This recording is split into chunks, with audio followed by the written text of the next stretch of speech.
Okay, Bismillah. Assalamualaikum warahmatullahi wabarakatuh. This is statics for chapter 2, at least part of chapter 2.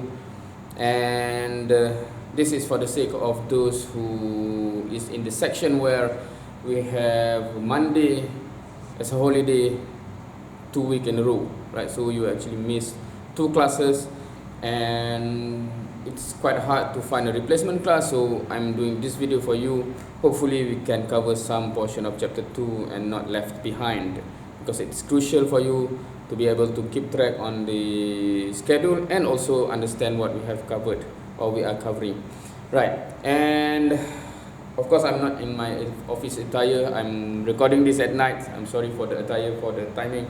Hopefully you can hear me clearly, and if you can see here, it's already dark outside, it's at night, and I'm recording this just for you. Hopefully you take benefit from this, and if any question, straight away ask before it's too late, meaning do not delay, as I have mentioned I think in the briefing class, inshallah, in the first class, right?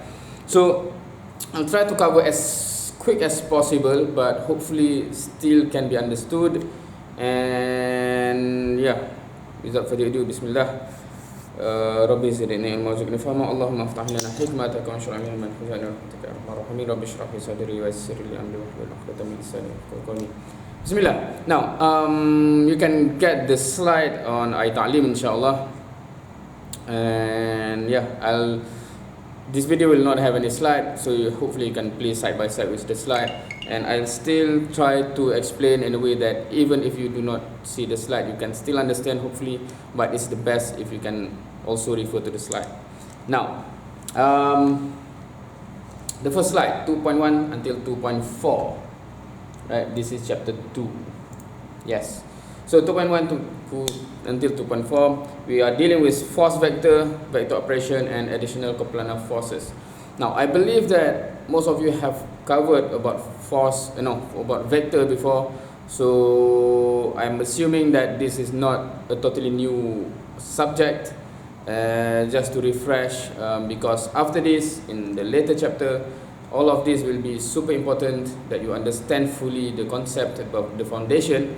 And if you have any question, make sure you resolve it as soon as possible, even immediately. Alright, now,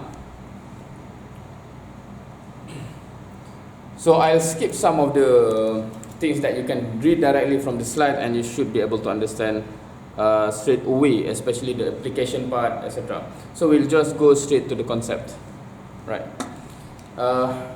Now, first thing, just to refresh, that scalar and vector is, okay, so it's here somewhere. Okay, I want to see where is the boundary of the screen. Now, so we have scalar and we also have,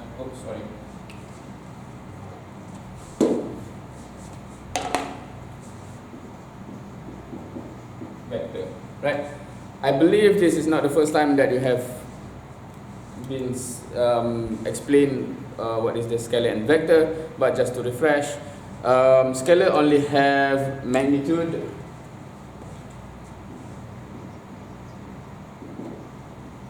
this is magnitude plus direction, or n direction, right? So meaning that in the statement itself, or in the value itself, this one, scalar only have the magnitude itself. For example, the weight of a person, right? The mass of a person, for example. How much this thing, what is the mass of this thing? How many kilograms? It's only a magnitude, right?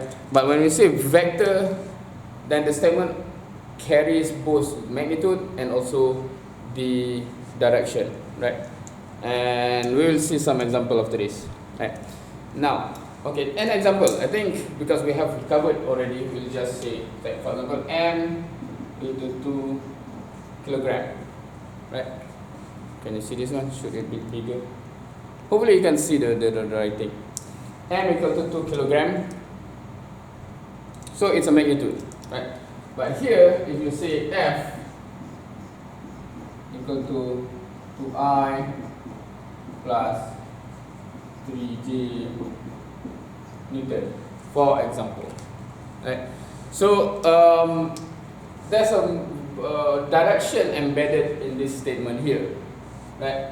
In this case, ing. Hopefully you have seen this before, ing before, right? IJK, right? So in this case, you can see that the way we write is also different, right? In the slide, you can see that there's a notation. This one there's now no notation in the way you write it, but this one in the book. So this is important. If you see the slides, if you see the textbook, normally it is written in a way that, for example, magnitude of force is like this. Should I make it bigger? A force in a magnitude sense will be something like this, right? In type form in the book, for example, right? But when you see the vector, it is bold. How to see?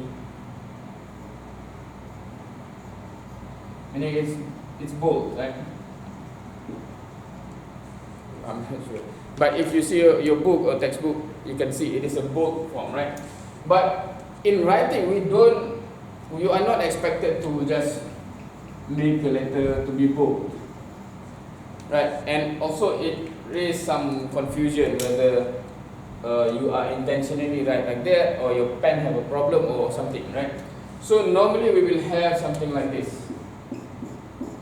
as a way to write vector, right? You have the arrow here and to indicate that this is vector. This one is simply a scalar. So vector and scalar is not the same thing. So make sure you understand that F is not the same as vector F, right? These two are not the same, right? So as you can see here, if I write like this, F equal to 2 Newton, F equal to 2 Newton, okay, that's a statement of magnitude. But this is vector F equal to 2I plus 3J Newton, right? Now, so if I forgot to write the arrow, or if I don't write the arrow, that I mean scalar F equal to this one vector, mean it's not right, it's wrong, right? So that from the beginning, I hope you understand that it's not the same, right? You cannot just say that's just an arrow. No, the meaning is important.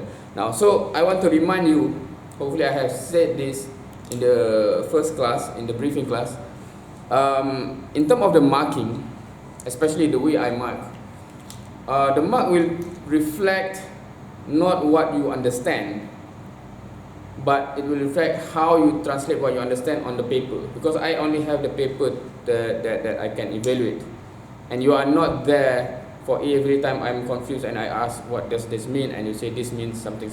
So the way you write should already embedded the meaning, right? So the meaning of a vector is here. If you do not write the arrow, it means scalar, right? So do not be surprised if you lose a lot of mark because you do not write the arrow. You cannot just say it's just an arrow, right? So I will just say it's just some marks, right? Okay. Alright, so hopefully you understand that. So from the very beginning, make sure you know, or you make a habit of writing with anything in the proper manner, so that it becomes a habit, right? Alright. Vector operation. Now, that's how we write and what's the difference. So we have covered this even from the secondary school, I think, right? The more vector and scalar. But here, the way you write is even more important, so make sure you understand that. Now, so this is simple. If you have a vector A, for example, right? So it means that this vector, whatever expression it is, something I plus something j, right? It carries this magnitude, this length, and this direction. Where, for example, if you have 2a, what will it be? It will be the same direction with twice the length, right? So if you have minus a, meaning what? The magnitude is still a, but the direction is negative, it's the opposite, right? Etc. Right? And if you say what is 2a, it's basically just multiplication of 2 multiplied by this vector, right? Becomes 2a. So if you have anything to multiply, so if 2a divided by 2, it becomes a, etc. Right? So I think you get the picture. And all of this, as you can see here, I write with an arrow, but in the textbook it will have bold and you will not see the arrow. So make sure you yourself, because we are writing not using computer, we are writing on the paper, so you have a habit to write it properly. When you mean a vector, you must put an arrow. If you mean a scalar, you do not need to. Right.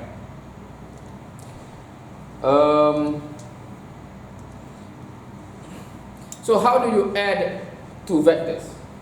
Right. Now, if you go through to the slide, there's a parallelogram or a triangle method. Right. So basically, just an example. So if we have something like this, this is vector A, and this is vector B, for example, right? So if I say what is A plus B, which is equal to C, for example, right? What is C? How do you get that?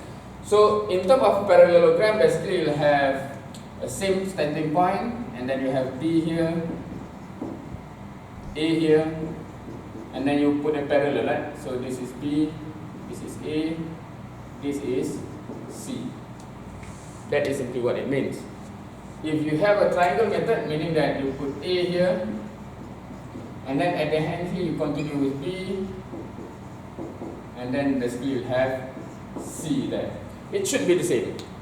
This one and this one should be having the same angle and the same length, right? So this method actually require you to actually accurately use the accurate angle and accurate length, so that you will actually have the same. If you just sketch randomly like this, it might not be exactly the same, right? So if you want to implement it, you have to use the ruler and what is it, protector or compass or something, I don't remember, to get the actual and accurate angle and length, right? But this is just, normally in engineering we do not actually compute using this. This is just the idea that you have to understand, so that you understand when you apply the equation later on what it means, right? So let's see if this is the case. If A is 2i plus 1j. Is it still in the frame? Alright.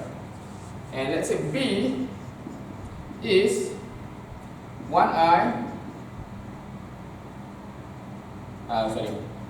let's say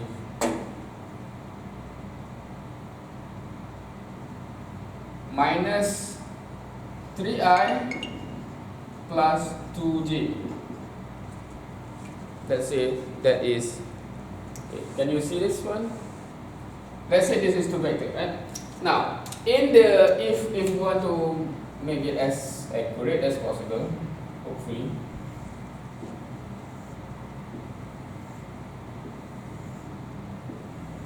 is this still in the frame? Let's say this is x, and this is y-axis, this is x-axis, and then we also have, okay, this x-axis is too high. Let's say x-axis is here,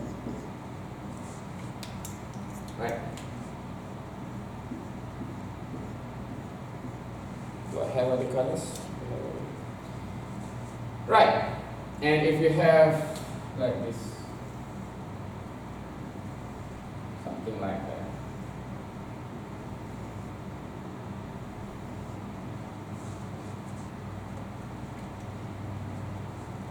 Okay, hopefully you can see. I hope the glare is not. Alright. Now, if you use the triangle, right, method, if you use A, if you start from here, and you say A is 2i plus 1j, meaning 2i and 1j, this is A, right? Oops. Okay. A is 2i plus 1j. If you use the triangle method, then A plus B, if you want to calculate A, C equal to A plus B, right? So B should continue here, but it is here minus 3i plus 2j, right? So 1, 2, 3, 1, 2. So it will be something like this. This is B, right? Can you see here in the screen? Alright, inshallah. So 2i plus 1j minus 3i plus 2j. Okay, right? So what is C? C will be here, right, as a resultant. What is this? This is minus 1i. So C becomes minus 1i plus 3j. Right? So that here is what you can get from the application of the triangle or parallelogram. If you have parallelogram, then you have another parallelogram like that. Right? Now, however, how we calculate normally is just simply when you say CA plus B, so we'll just add the x component and the y component. Right? So in this case, x component 2 minus 3 is minus 1i. So 1 plus 1 plus 2 is plus 3j, which is the same, exactly the same, right? So that's how this idea, the understanding of this idea is just represented by this calculation, right? So normally this point forward, we'll just, when you add or you minus, etc., we just deal it in terms of numbers, but the meaning is something like this, right? So after this, we will not draw this again, but this is the meaning underlying under when you add, subtract, etc., etc. Hope you understand that point, right? So this is just to prove that A plus B is just simply this plus this and this plus this, you get the answer. All right. Okay. So what is next is the resolution of vector.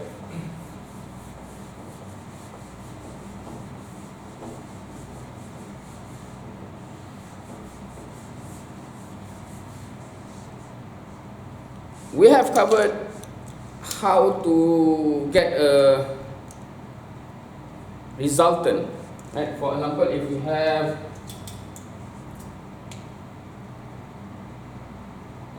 A vector and B vector, so if you use parallelogram, then you get C. Right? If you consider C equal to A plus B.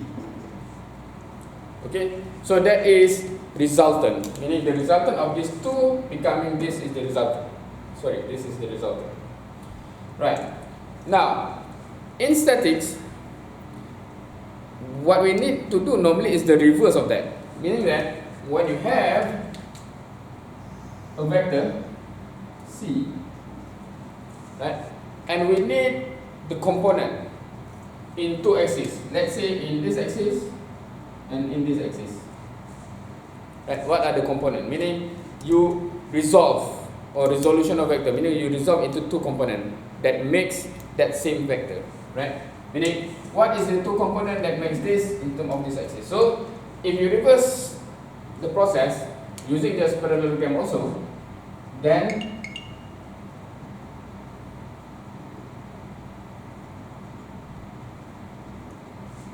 basically, it will be this and this, right? So basically it will be A and B. Okay. So C equal to A plus B, for example, which is the same, just that I'm showing that from two component or two vector you can get the result, the resultant. In this case, from one vector you can get two components, or two, you can say two components, right? You resolve into two, right? Normally what we do is this two is like this, for example, right? This is an example of a generic two axis. Generally speaking, what we do is we do in terms of two axes, which is like this, right? For example, x and y. So if you understand this parallelogram, so what you do is exactly the same. This is the parallelogram, right? Because this is parallel. So basically you get, this is the two component, A and B. Or normally, because in terms of x and y, you can see this is cx, this is cy. But the idea is the same. The idea is this or this is actually resolving one force into two components based on whatever axis that the question wants. If the question is axis is just horizontal and vertical, then I think you have done this a lot before, right? Without you realizing it. We normally resolve into x component and y component. But if the question do not want x and y, it want two axes like this, you can still do the same, right? Okay, so it's the reverse of horizontal.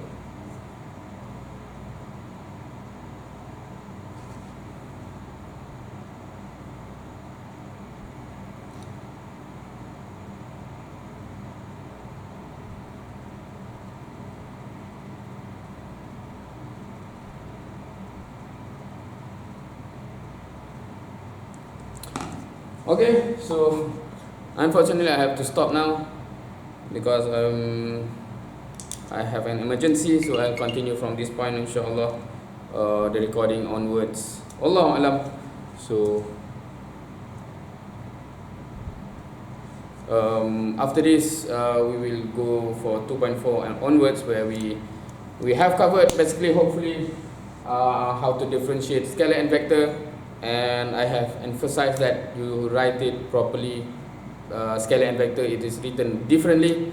Second, we have understand how to get a resultant. Before that is what? The multiplication and addition of vector. We have illustrated how in terms of drawing and calculation. And then we have understood what is the resultant and what is resolving vector.